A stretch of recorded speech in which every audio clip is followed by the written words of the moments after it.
नमस्कार दोस्तों, आज का ये वीडियो सुप्रीम कोर्ट के चीफ जस्टिस सूर्यकांत का शुक्रिया अदा करने के लिए है। शुक्रिया मिलॉर्ड। अगर आपने देश के युवाओं को कॉकरोच नहीं कहा होता, अगर आपने लाखों बेरोजगार नौजवानों के माथे पर कॉकरोच का तमगा चिपकाकर चोट नहीं की होती, अगर देश की सबसे बड़ी अदालत की सबसे ऊंची कुर्सी से तंज नहीं उछाला गया होता, तो शायद इस देश के लाखों युवाओं की नाराजगी यूं बाहर नहीं आती। आपका इसलिए शुक्रिया कि आपने उनके भीतर के आक्रोश को जिंदा कर दिया। शुक्रिया मिलॉर्ड, क्योंकि आपके एक बयान ने इस देश के करोड़ों युवाओं को आईना दिखा दिया कि सत्ता व्यवस्था और संस्थाएं उन्हें किस नजर से देखती हैं। जिस देश में डिग्रियां दीवार पर टंगी रह जाती हैं, जहां प्रतियोगी परीक्षाओं के पेपर लीक होते हैं, जहां लाखों युवा रेलवे स्टेशन, कोचिंग सेंटर और ऑनलाइन फॉर्म के बीच अपनी जवानी घिस देते हैं, अपने गांव घर से सैकड़ों किलोमीटर दूर किसी शहर के दरबेनुमा कमरे में 3-3, 4-4 लड़के रहकर महीनों सालों तक नीट जैसे एग्जाम की तैयारी करते हैं और अचानक पता चलता है पेपर लीक हो गया, एग्जाम रद्द हो गया, उनके महीनों की मेहनत बर्बाद हो गई, मां बाप की तरफ से भेजे गए पैसे बर्बाद हो गए। हजारों लड़के मानसिक प्रताड़ना का शिकार होकर मेंटल ट्रॉमा में चले जाते हैं, लाखों लड़के परेशान होते हैं और सरकार का शिक्षा मंत्री न सीधे तौर पर कोई जिम्मेदारी लेता है, न इस्तीफा देता है और देश का मुख्य न्यायाधीश ऐसे तमाम बेरोजगारों को कॉकरोच कहता हुआ सुनाई देता है, तो वो सिर्फ एक शब्द नहीं रहता है, वो सरकार, सिस्टम और ऊंची कुर्सी पर बैठे लोगों का चरित्र बन जाता है। मिलॉर्ड, आपने देश के शिक्षा मंत्री के लिए तो कुछ नहीं कहा। आपकी नाराजगी उस सरकार के लिए तो नहीं आई जिस सरकार के रहते हर राज्य में आए दिन पर्चे लीक होते हैं, लेकिन आपने बेरोजगार नौजवानों के माथे पर कॉकरोच का तमगा चिपका दिया। भले ही आपने बाद में सफाई दी, वो सफाई किसी के गले नहीं उतरी। मिलॉर्ड, आप शायद लाखों युवाओं की उस बेरोजगार पीढ़ी को कॉकरोच कह रहे थे जो इस देश की सबसे टूटी हुई पीढ़ी बन चुकी है। उस पीढ़ी को जो बचपन से सुनती आई, पढ़ लो बेटा जिंदगी बन जाएगी, लेकिन पढ़ते पढ़ते उसकी उम्र निकल गई और जिंदगी अब भी लाइन में खड़ी है। आप जानते हैं मिलॉर्ड, 10 साल में 89 बार पेपर लीक हुआ है। यूपी से लेकर बिहार तक, गुजरात से लेकर राजस्थान और एमपी तक, रेलवे से लेकर एसएससी, नीट, शिक्षक भर्ती, पुलिस भर्ती, पटवारी भर्ती, किसी भी तरह की भर्ती, हर तरह की परीक्षाओं में घोटाले, पेपर लीक और इस तरह की खबरें आती रहती है।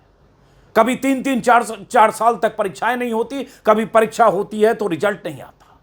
छात्रों की उम्मीद टूटती है, भरोसा टूटता है। सालों साल तैयारी करने वाले छात्र मानसिक तौर पर टूट जाते हैं, फिर वो बेरोजगारी की उसी कतार में शामिल हो जाते हैं जिन्हें आपने कॉकरोच कहा था। रेलवे की परीक्षाओं में करोड़ों युवा बैठते हैं, कई साल तैयारी करते हैं। बिहार और यूपी के गांवों से बच्चे ट्रेन पकड़कर कोटा, प्रयागराज, पटना, दिल्ली तक कोचिंग करने जाते हैं। फिर परीक्षा होती है, पेपर लीक की खबर उठती है, छात्र सड़कों पर उतरते हैं और फिर वही पुराना जवाब, जांच होगी। जांच होती रहती है जैसे अभी भी हो रही है, लेकिन सरकार को जिम्मेदारी कभी तय नहीं होती। कभी ऐसी सरकारों की नकेल तो कसिए, तब तो जाने मिलॉर्ड, आपके पास तो न्याय की ताकत है। आप सरकार और सिस्टम पर हंटर चला सकते हैं, उनकी जिम्मेदारी तय कर सकते हैं। यह करने की बजाय आपने तो युवाओं को ही कॉकरोच कह दिया। मिलॉर्ड, आपके बयान के बाद जो हुआ वो इतिहास में दर्ज हो गया है। सोशल मीडिया पर गुस्सा फूटा। अमेरिका में बैठे एक शख्स ने रातों रात कॉकरोच जनता पार्टी बनाकर सोशल मीडिया पर सनसनी मचा दी। हजारों मीम बने, लाखों युवाओं ने अपने अपमान को प्रतिरोध में बदल दिया। एक कटाक्ष, एक तंज जो लाखों युवाओं को एक प्लेटफॉर्म पर लाने का माध्यम बन गया, एक तंज जो नारा बन गया, एक अपमान जो सरकार और सिस्टम को एक्सपोज करने की मुहिम में बदल गया। आज हालत यह है कि कॉकरोच शब्द सुनकर लोग कीड़े नहीं, बेरोजगार युवाओं की बेबसी को याद कर रहे हैं। यह आपका कंट्रीब्यूशन है मिलॉर्ड। वो युवा जिनके हाथ में डिग्री है लेकिन नौकरी नहीं, जिनके पास हुनर है लेकिन अवसर नहीं, जिनके पास सपने हैं लेकिन सिस्टम में रोजगार की जगह नहीं। मिलॉर्ड, देश का युवा इसलिए नाराज नहीं है कि उसे किसी ने गाली दी, वो इसलिए नाराज है क्योंकि उसे लगता है कि उसकी प्रतिभा और मेहनत का मजाक बनाया गया। आज भारत में युवा बेरोजगारी के गंभीर संकट में है। लाखों युवा कितने ही सालों तक तैयारी करते हैं, फिर भी नौकरी नहीं मिलती। कई ओवर क्वालिफाइड होकर भी मामूली नौकरियों के लिए लाइन में लगे हैं। कई बार ऐसी खबरें आती है कि चपरासी जैसे पदों के लिए लाखों एमए, बीए, बीटेक, एमबीए, यहां तक कि पीएचडी वाले युवा भी लाइन में लग जाते हैं। कुछ साल पहले ही यूपी में चपरासी की भर्ती के लिए 3700 पीएचडी होल्डर्स ने आवेदन किया था। यह खबर वैसे कुछ साल पुरानी है, लेकिन हालात अब भी देश में वैसे ही हैं। ऐसी खबर राजस्थान से आई। चपरासी की भर्ती के लिए पीएचडी, एमबीए और लॉ ग्रेजुएट युवाओं ने बड़ी तादाद में आवेदन कर दिया। 70 से 80% या उससे ज्यादा आवेदनकर्ता वो थे जो योग्यता चाहिए थी उससे कई गुना ज्यादा उनकी योग्यता थी, यानी बहुत ज्यादा पढ़े लिखे थे। इसी से आप अंदाजा लगा लीजिए मिलोट कि देश में युवाओं के लिए बेरोजगारी कितनी बड़ी समस्या है। बेरोजगार होना कॉकरोच होना नहीं है मिलोट। अभी कुछ दिन पहले ही एक रिपोर्ट आई थी मिलोट कि 15 से 29 साल के लोगों में बेरोजगारी दर फरवरी में बढ़कर 14.8% हो गई, जो पिछले 4 महीने में सबसे ज्यादा है। और बेरोजगारी का आलम यह है कि पढ़े लिखे युवा दर दर की ठोकरें खा रहे हैं, पर्चे लीक होने पर प्रदर्शन कर रहे हैं, सड़कों पर पुलिस की लाठियां खा रहे हैं, इम्तिहानों में गड़बड़ियों को लेकर प्रदर्शन कर रहे हैं, नारेबाजी कर रहे हैं। लेकिन दौर ऐसा है कि मोदी राज में जो सवाल पूछता है, जो युवा प्रदर्शन करते हैं, जो युवा सिस्टम और सरकार और परीक्षा लेने वाली एजेंसियों पर सवाल खड़े करते हैं, उन्हें anti national, parasite, troll, activist कहकर खारिज कर दिया जाता है। अब तक ये काम बीजेपी के नेता करते रहे।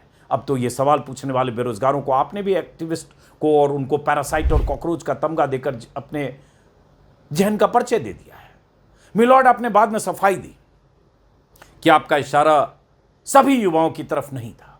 आपने कहा कि आपके बयान को गलत समझा गया, लेकिन अदालत में जो शब्द, जैसा कि मैंने कहा, सुप्रीम कोर्ट की सबसे बड़ी कुर्सी पर बैठकर जो शब्द तीर की तरह निकले वो वापस नहीं आते, वो लोगों के दिल में उतर जाते हैं। और अब देखिए, जिस अभिजीत दीपके ने कॉकरोच जनता पार्टी बनाई, उसे जान से मारने की धमकियां मिल रही है।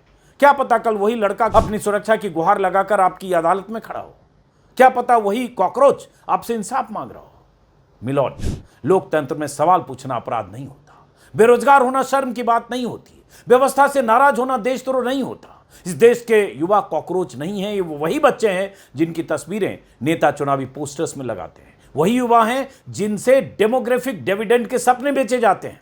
वही नौजवान हैं जिनके नाम पर skill India, startup India, digital India जैसे भाषण दिए जाते हैं। लेकिन जब नौकरी नहीं मिलती है और तो वही युवा सड़कों पर होते हैं, आंदोलन करते हैं, तो उन्हें परजीवी और कॉकरोच ऐसे तमगे दे दिए जाते हैं। और इस बार तमगा तो आपने दिया है। शुक्रिया मिलॉर्ड, आपके एक बयान ने इस देश के युवाओं को एक मंच दे दिया, उन्हें एहसास करा दिया कि ऊंची कुर्सी पर बैठे लोगों के लिए उनकी हैसियत क्या है। एक लंबी लिस्ट है मिलॉर्ड, कब कब पर्चे लीक होते हैं, नौकरियों में के लिए कितने लाख लोग अलग अलग राज्यों में आवेदन करते रहते हैं। अगर वो सारे पर्चे मध्य प्रदेश से लेकर राजस्थान, गुजरात, कहीं भी किसी भी राज्य के जहां जहां पर्चे लीक हुए वो लिस्ट पढ़ूं मिलॉर्ड, बीते 10 सालों का ही तो 10 मिनट और बोल सकता हूं। आत्महत्याएं हुई हैं इस बार भी। नीट के मामले में 4 बच्चों ने आत्महत्या कर ली मिलॉर्ड। ऐसी तमाम खबरें जो युवाओं की बेचैनी, बेबसी, मजबूरी अक्सर आती है। और इसी देश की सत्ता पर सबसे ऊंची कुर्सी पर जो बैठे हैं प्रधानमंत्री मोदी, सालों पहले, शायद 10 साल हो गए होंगे, उन्होंने एक इंटरव्यू में कह दिया था पकौड़ा तलना, पकौड़ा बेचना भी रोजगार है।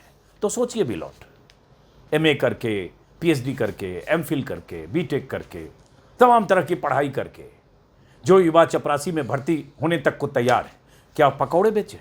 और पकौड़ा बेचना रोजगार है? मिलॉर्ड, सुप्रीम कोर्ट के चीफ जस्टिस और सुप्रीम कोर्ट के जजों से देश की उम्मीद होती है। संविधान, कायदे, कानून के कस्टोडियन हैं आप, गार्जियन हैं आप। आपसे ऐसे शब्द की उम्मीद नहीं थी। आपने बाद में सफाई दी, मैंने आपकी सफाई को भी सुना और पहली बार जो आपने कहा वो भी सुना। लगा नहीं कि आपकी सफाई इतनी तार्किक है कि आपके पिछले बयान को उस सफाई से ढक दे। क्योंकि वो बयान, भले ही आपने एक वकील की सुनवाई करते हुए जो सीनियर एडवोकेट का तमगा पाना चाहते थे, उनकी सुनवाई के दौरान मौखिक तौर पर कहा हो, लेकिन वो एक तरह से जो बयान था वो बहुत ही जनरलाइज स्टेटमेंट था कि जो बेरोजगार होते हैं, जिनको कहीं नौकरी नहीं मिलती है, कहीं मीडिया में चले जाते हैं, क्या एक्टिविस्ट बन जाते हैं, कहीं कुछ करते हैं। तो मिलॉर्ड, देखिए देश में क्या हो रहा है। तो शुक्रिया आपका कि आपने देश के युवाओं को जगा दिया है। शुक्रिया आपका कि एहसास हुआ उन युवाओं को जो आज सड़कों पर प्रदर्शन कर रहे हैं, जो उस कॉकरोच जनता पार्टी के सदस्य बन गए। ये अलग बात है उस कॉकरोच जनता पार्टी का जमीन पर क्या असर होगा, क्या हैसियत होगा, कुछ कर पाएगा कि नहीं कर पाएगा, और वो उसकी मंशा क्या है, मकसद क्या है, मैं उस पर जाना ही नहीं चाहता हूं। अभी तो खबर ये आ रही है कि अभिजीत दीपके को धमकियां दी जा रही है, जान से मारने की धमकियां। उनके माँ बाप परिवार वाले परेशान हैं, महाराष्ट्र में संभाजी नगर के रहने वाले हैं। किसी ने कहा कि तुम्हारे घर पहुंच गया, वो लड़का रहता है बोस्टन में, अमेरिका में, पढ़ाई की हुई है उसने, पीआर में मास्टर की बोस्टन से।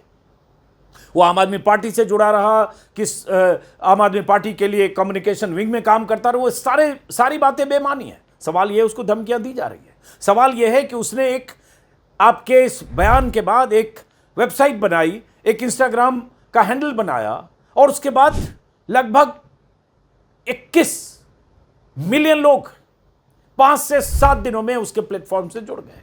इसका मतलब उसने उस आक्रोश को एक प्लेटफॉर्म दिया मिलोट, वो आक्रोश जो सिर्फ आपके एक बयान से निकला है। तो मिलोट, ये कंट्रीब्यूशन है आपका, इतिहास याद रखेगा। फिलहाल बहुत बहुत शुक्रिया इस बयान के लिए, क्योंकि इससे गुस्से का इजहार हुआ। पता चला कि ऊंची कुर्सी पर बैठे लोग बेरोजगारों का मजाक किस हद तक उड़ा सकते हैं। इसी न्यायपालिका में मिलोट बहुत सवाल उठते हैं। न्यायपालिका में जजों की नियुक्ति पर, हाईकोर्ट से लेकर सुप्रीम कोर्ट तक। मैं उसमें जाना नहीं चाहता हूं, लेकिन आप जानते हैं मिलोट के एक से एक प्रतिभाशाली लड़के, जिन्होंने अच्छे कॉलेज से अच्छी डिग्रियां ली, प्रतिभा की कोई कमी नहीं है, लेकिन उनके लिए नौकरी की जगह नहीं है। बहुत सारी वजह हैं, कभी इस पर सोचिएगा और उस सिस्टम को हंटर चलाइएगा मिलोट, जो सिस्टम इस देश में प्रतियोगी परीक्षाओं के पर्चे लीक को रोक नहीं पा रहा है। फिलहाल बहुत शुक्रिया एक बार फिर से।